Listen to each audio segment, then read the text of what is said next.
नमस्कार विद्यार्थी मित्रांनो, स्वागत आहे तुमचं आपल्या या यूट्यूब चॅनलवर। तुम्ही जर या चॅनलवर नवीन असाल तर सबस्क्राईब करायला विसरू नका। आज आपण पाहणार आहोत वर्ग 5वी विषय परिसर अभ्यास भाग 2। आपण असे घडलो या पाठ्यपुस्तकामधील प्रकरण 9 स्थिर जीवन आणि नागरी संस्कृती। आज आपल्याला या प्रकरणाचा अभ्यास स्वाध्याय उपक्रम याच्या माध्यमातून अगदी सविस्तर व्यवस्थित काळजीपूर्वक प्रत्येक प्रश्न अभ्यासून हे प्रकरण समजून घ्यायचं आहे। चला तर मग स्वाध्यायाला सुरुवात करूया। स्वाध्यायामध्ये प्रश्न पहिला, पुढील गोलातून वस्तूंच्या काळाच्या वर्गवारीचे 3 गट शोधा व ते संबंधित घटकांपुढे लिहा। या ठिकाणी एक सर्कल लिहिला आहे। जो गोल आहे त्या गोलमध्ये अस्ताव्यस्त स्वरूपात अश्म, ताम्र, लोह असं लिहून दिलं आहे आणि खाली त्यावर आधारित प्रश्न विचारले आहे। त्यामध्ये आपल्याला ती उत्तरे लिहायची आहेत। तर त्यामध्ये अ आहे दगडाची हत्यारे। दगडाची हत्यारे कोणत्या युगात होती? तर उत्तर अश्मयुग। दुसरा आहे तांब्याची हत्यारे व इतर वस्तू। उत्तर ताम्रयुग। आणि ई आहे लोखंडाची हत्यारे व इतर वस्तू। उत्तर आहे लोहयुग। अशा प्रकारे प्रश्न पहिला पूर्ण केला आहे। प्रश्न दुसरा, पुढील घटक काळानुसार योग्य क्रमाने लिहा। त्यामध्ये अ आहे तांबे, सोने, लोखंड। आता काळानुसार ते पुढील प्रमाणे लिहिता येते। तर पहिले सोने, दुसरा आहे तांबे आणि तिसरा आहे लोखंड।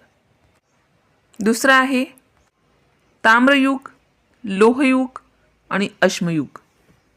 त्याचं उत्तर येते क्रमानुसार अश्मयुग, ताम्रयुग आणि लोहयुग।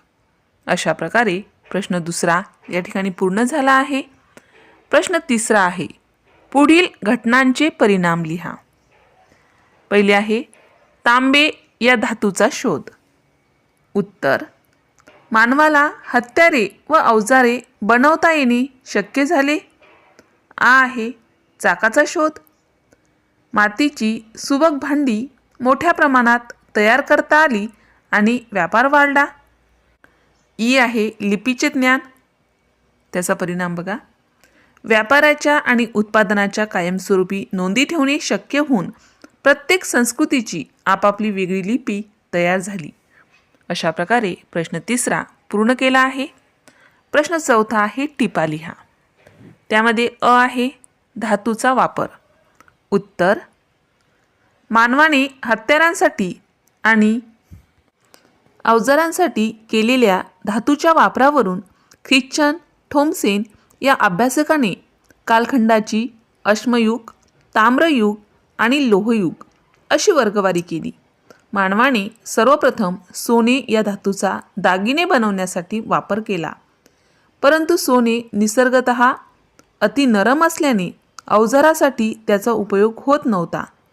त्यानंतर त्याला तांबे या धातूचा शोध लागला। या काळात मानवाने तांबे धातूचा अवजारासाठी उपयोग मोठ्या प्रमाणावर केल्याने त्या कालखंडाला ताम्रयुग असे म्हणतात। त्यानंतर मानव लोखंडी हत्यारे वापरू लागल्याने या युगाला लोहयुग असे म्हणतात। अशा प्रकारे धातूचा वापर यावर सविस्तर टीप लिहिता येते। आ आहे नागरी समाज व्यवस्था। यावर सुद्धा आपण सविस्तर टीप लिहूया।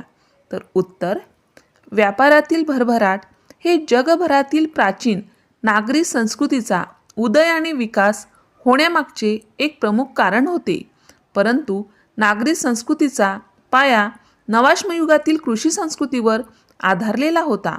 कृषी संस्कृतीत रुजलेल्या श्रद्धा नागरी संस्कृतीतही अबाधित राहिल्या। व्यापाराच्या भरभराटीतून समृद्ध झालेल्या नगरांमध्ये कृषी संस्कृतीत रुजलेल्या श्रद्धांवर आधारलेले सामूहिक आचार आणि उत्सव यांना अधिक महत्त्व मिळाले। अनेक नगरांमध्ये अतिभव्य मंदिरे उभारली। गेली. त्या नगरांच्या शासनव्यवस्थेचे अधिकारही मंदिर प्रमुखाच्या हातात एकवटले. मंदिरांचे प्रमुखपद आणि राजपद ही दोन्ही पदे एकाच व्यक्तीकडे गेली. जगातील प्राचीन नागरी संस्कृतीची ही सुरुवात होती. अशा प्रकारे प्रश्न 4 पूर्ण करून आपण स्वाध्यायामध्ये दिलेल्या सर्व प्रश्नांचा या ठिकाणी व्यवस्थित अभ्यास केला आहे. आता वेळ आहे आजच्या उपक्रमाची. तर उपक्रमामध्ये पहिला प्रश्न दिला आहे तुमच्या घरातील विविध वस्तूंची यादी तयार करा आणि त्या कशापासून बनलेल्या आहेत ते लिहा. उत्तरामध्ये आपण सुरुवातीला प्रस्तावना लिहित असतो.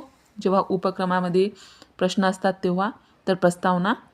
आपल्या दैनंदिन जीवनात आपण घरातील अनेक वस्तू वापरत असतो. ह्या वस्तू विविध नैसर्गिक व कृत्रिम पदार्थांपासून तयार केलेल्या असतात. लाकूड, लोखंड, प्लास्टिक, काच, कापूस, स्टील इत्यादी पदार्थांचा उपयोग करून मानवाने सोयीसाठी अनेक वस्तू निर्माण केल्या आहेत. घरातील वस्तूंचे निरीक्षण केल्यास त्या कोणत्या पदार्थांपासून बनलेल्या आहेत हे समजते आणि पदार्थांचे महत्त्व लक्षात येते. या उपक्रमातून विद्यार्थ्यांमध्ये निरीक्षण शक्ती व वैज्ञानिक दृष्टिकोन विकसित होतो. त्यानंतर मुद्देसूद उत्तर बघा. घरातील विविध वस्तू व त्या बनविण्यासाठी वापरलेले पदार्थ. पहिला आहे टेबल.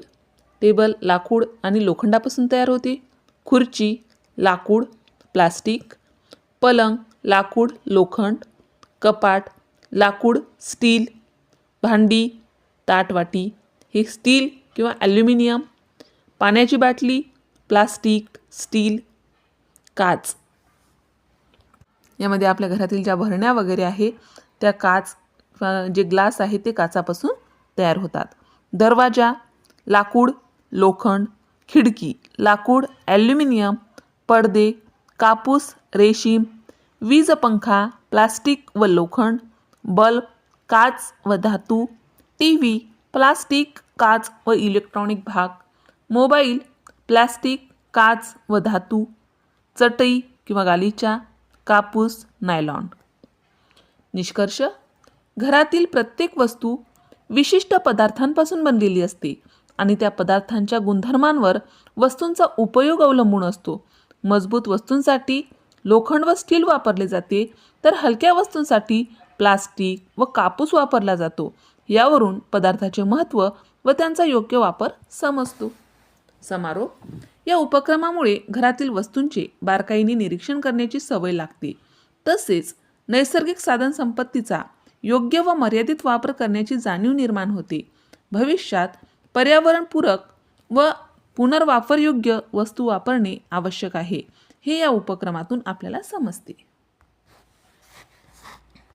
अशा प्रकारे आपण उपक्रमामध्ये दिलेला पहिला प्रश्न अगदी सविस्तर व्यवस्थित पूर्ण केला आहे. आता उपक्रमामध्ये दिलेला दुसरा प्रश्न आहे. विविध भाषांमधील उतारे मिळवा, ते वहीत चिकटवा आणि त्यातील वेगवेगळ्या लिपी पाहून तुम्हाला काय वाटते ते लिहा. आता सुरुवातीला प्रस्तावना बघा. भारत हा अनेक भाषा आणि लिपींचा देश आहे. प्रत्येक भाषा तिच्या स्वतंत्र लिपीमुळे वेगळी ओळख निर्माण करते. विविध भाषांमधील उतारे गोळा करून ते वहीत चिकटवणे आणि त्यातील लिपी पाहून आपले विचार मांडणे हा उपक्रम आपल्याला भाषिक विविधतेचे सौंदर्य समजून घेण्यास मदत करतो. या उपक्रमातून आपल्याला भाषेची रचना, अक्षरांची शैली आणि संस्कृतीशी असलेला संबंध लक्षात येतो. या उपक्रमासाठी मी मराठी, हिंदी, इंग्रजी, उर्दू, गुजराती किंवा बंगाली आणि तमिळ अशा विविध भाषांमधील छोटे उतारे गोळा केले. पहिले मराठी उतारा बघा. पुस्तक हे ज्ञानाचे दार आहे. वाचनाने विचार समृद्ध होतात. ज्ञान माणसाला घडवते म्हणून वाचन आवश्यक आहे. हिंदी उतारा. मेरा देश बहुत सुंदर है. यहाँ अनेक भाषाएं बोली जाती है. सभी लोग मिलजुल कर रहते हैं. यही हमारी पहचान है. आता मराठी व हिंदी याची देवनागरी लिपी वापरली जाते. या लिपीतील अक्षरे सरळ व स्पष्ट असून शिरोरेषेमुळे शब्द एकसंध दिसतात. वाचताना सहजता वाटते. आता इंग्लिश पॅसेज बघा. My school is a place of learning. Teachers guide us with care. We learn discipline and values here. It helps us build a bright future. इंग्रजी भाषेसाठी रोमन लिपी वापरली जाते. या लिपीत लहान मोठी अक्षरे असल्यामुळे वाचनात वेगळेपणा जाणवतो. ही लिपी जागतिक स्तरावर वापरली जाते. त्यानंतर आहे उर्दू. आता या ठिकाणी मी तुम्हाला एक उर्दू छोटा उतारा दिला आहे. त्या उतार्याचं आपल्याला वाचन करता येणार नाही उर्दू भाषेत, त्याचं मी मराठी ट्रान्सलेशन करून तुम्हाला सांगत आहे. तर माझा देश खूप सुंदर आहे. इथे सर्व लोक प्रेमाने राहतात. आपण एकमेकांचा आदर करतो. हीच आपली खरी ताकद आहे.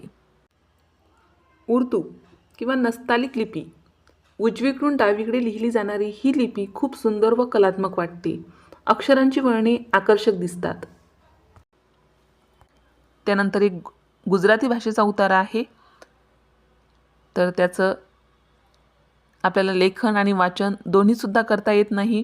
त्याचा मराठी अर्थ मी या ठिकाणी सांगते. हे मी तुम्हाला गुगलवरून तसंच मोबाईलवर खूप सर्च करून हे उतारे शोधून काढले आहेत. त्याचा अर्थ बघा. माझे गाव खूप सुंदर आहे. इथे लोक प्रेमाने राहतात. निसर्ग सौंदर्याने भरलेले आहे. मला माझे गाव खूप आवडते. गुजराती व बंगाली लिपी या लिपींमध्ये देवनागरीपेक्षा वेगळी वक्रता दिसते. अक्षरांची रचना वेगळी असल्यामुळे भाषा ओळखायला सोपी होते. त्यानंतर आहे तमिळ उतारा. उतार्याचे व्यवस्थित निरीक्षण करा. तुम्हाला जर हाताने लिहिता आलं तर लिहिण्याचा प्रयत्न करा. मराठी अर्थ होतो. माझी शाळा ही ज्ञानाचे मंदिर आहे. शिक्षक आम्हाला योग्य मार्गदर्शन करतात. इथे आम्ही चांगल्या मूल्यांचे शिक्षण घेतो. यामुळे आमचे भविष्य उज्ज्वल होते. तमिळ लिपी या लिपीतील गोलाकार अक्षरे वेगळीच छाप पाडतात. दक्षिण भारतातील संस्कृतीचे प्रतिबिंब त्यातून दिसते. निष्कर्ष. या उपक्रमातून मला भारतातील भाषिक व सांस्कृतिक विविधतेची जाणीव झाली. जरी भाषा वेगवेगळ्या असल्या तरी सर्व लिपींचा उद्देश, विचार आणि भावना व्यक्त करणे हाच आहे. विविध लिपींचा अभ्यास केल्यामुळे भाषांबद्दल आदर वाढतो. समारोप. एकूणच विविध भाषांमधील उतारे गोळा करून त्यांच्या लिपीचा अभ्यास करणे हा उपक्रम ज्ञानवर्धक व रंजक ठरला. यामुळे आपल्याला विविधतेत एकता हे भारताचे वैशिष्ट्य अधिक चांगल्या प्रकारे समजते आणि सर्व भाषांचा सन्मान करण्याची भावना निर्माण होते. अशा प्रकारे आपण विविध भाषांमधील उतारे मिळवले आहेत. तसेच उतारे तुम्हीसुद्धा मिळवा, वहीत चिटकवा आणि त्यातील वेगवेगळ्या लिपी पाहून तुम्हाला काय वाटते ते तुम्ही लिहा. अशा प्रकारे वर्ग 5वी विषय परिसर अभ्यास भाग 2 आपण असे घडलो यामधील प्रकरण 9 स्थिर जीवन आणि नागरी संस्कृती या प्रकरणाचा संपूर्ण स्वाध्याय उपक्रम आपण अभ्यासला आहे. अशाच प्रकारचे विविध वर्गाचे विविध विषयाचे स्वाध्यायासंबंधित परीक्षेसंबंधित व्हिडिओ पाहण्यासाठी आपल्या या चॅनलला सबस्क्राईब करा. आम्ही बनवलेले सर्वच व्हिडिओ लवकरात लवकर तुमच्यापर्यंत पोहोचण्यासाठी बाजूला दिलेल्या बेल आयकॉन बटनवर क्लिक करा. तुम्हाला जर हा व्हिडिओ आवडला असेल तर नक्की लाईक करा. काही समस्या असेल, काही अडचण असेल तर कमेंट करा. शक्य असेल तर मित्रमैत्रिणींमध्ये शेअर करा. आणि सर्वात महत्त्वाचं म्हणजेच तुम्ही हा व्हिडिओ शेवटपर्यंत पाहिल्याबद्दल धन्यवाद.